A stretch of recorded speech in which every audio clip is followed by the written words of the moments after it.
Orangeville Council rejects Humber's expansion plan. The conflict in Israel escalates and comedian Stephen Colbert isn't making any friends in Windsor, Ontario. Humber News starts now.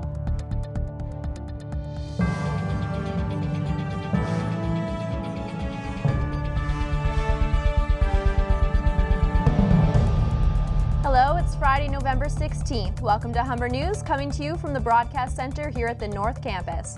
I'm Kaitie Fraser. Thanks for joining us. And I'm Clover Sterling. Ahead on our show, we have all your news, sports, and entertainment highlights, as well as your 5-day weather forecast. But first, Katie has your top story. Mayor Rob Ford is on the stand today in an ongoing $6 million libel lawsuit. The court heard an audio recording of a meeting he had with the Toronto Sun's editorial board. Ford says he didn't know the meeting was being recorded. He is being sued for defamation by a local business owner who testified earlier this week. During his 2010 mayoral campaign, Ford criticized a deal between the city and the plaintiff, suggesting it was the result of corruption. These comments were later paraphrased in a Toronto Sun article. A TTC driver has been suspended for leaving his streetcar to chase a man who allegedly sexually assaulted a female passenger. TTC spokesperson Brad Ross says the driver walked to the back of the Queen Street car after a confrontation on Wednesday evening. The suspect escaped following an on-foot chase by the driver. Ross says the pursuit of suspects should be left up to police, not TTC workers. But Transit Union President Bob Kinnear disagrees, saying the driver should be committed for his action. There is a meeting scheduled for today on the possibility of a disciplinary action. A plan by the Humber Students Federation for a new expansion of Humber's Orangeville campus was shot down by City Council this week. Elton Hobson has the story.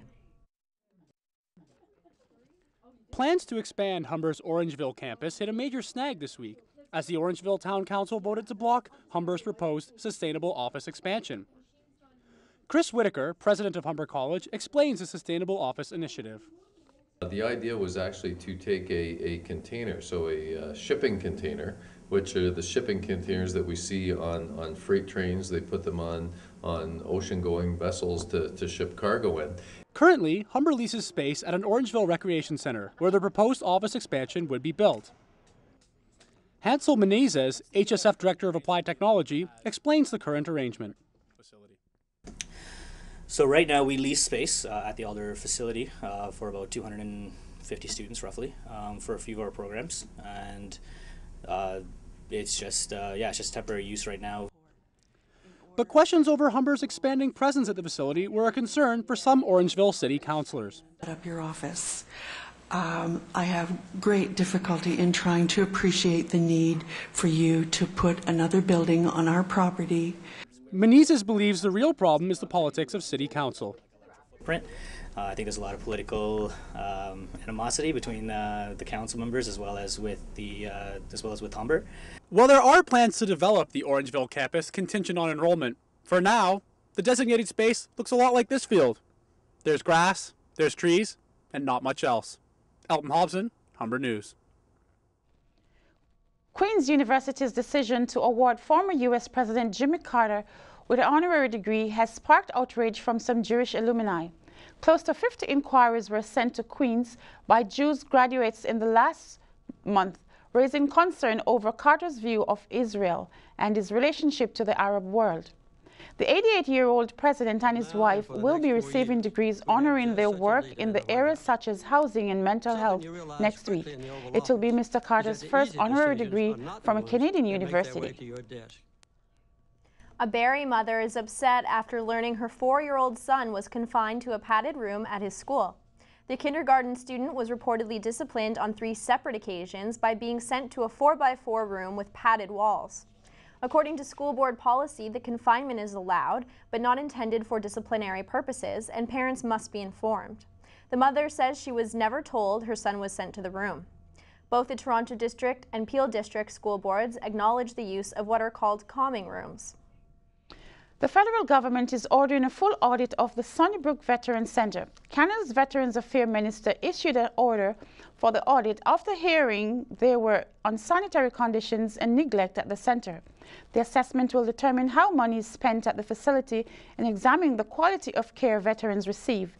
The audit should be completed in the new year and will be made public. Some of Toronto's best-known people have been helping raise awareness and more than $500,000 for homeless youth in the city. Last night, 53 participants traded in bedrooms and mattresses for the outdoors and sleeping bags during the Covenant House's second annual Sleep Out. Toronto Maple Leafs GM Brian Burke and Police Chief Bill Blair were among those who camped out. Yorkdale Mall will be unveiling its next expansion today, just in time for the busy holiday shopping season. The mall added 145,000 square feet as well as 800 new parking spots. North Face, Diesel, and Loft were among the 27 stores that opened their doors for the first time this morning. Microsoft is also opening a retail location in the newly expanded mall. The computer giant new location includes over 6,000 square feet of selling space and is Microsoft's first store to open outside the USA and Puerto Rico. Santa Claus is coming to town. The 108th Santa Claus Parade will take over downtown Toronto streets on Sunday. This year's event begins at 12:30 p.m. and features 28 floats and more than 20 bands. Festivities will start at Bloor and Christie before heading down University Avenue to Wellington. The parade ends near Front and Jarvis at St. Lawrence Market. The largest children's parade in North America will include a 14-foot replica of the Grey Cup, commemorating the 100th anniversary of the CFL Classic. When we come back, we'll have more news from across the country and around the world. Lisa Gillen will have your sports news as well as your weather forecast with Alex Fuller. The sun and blue skies will follow through all weekend. I'll have your 5-day weather forecast after the break.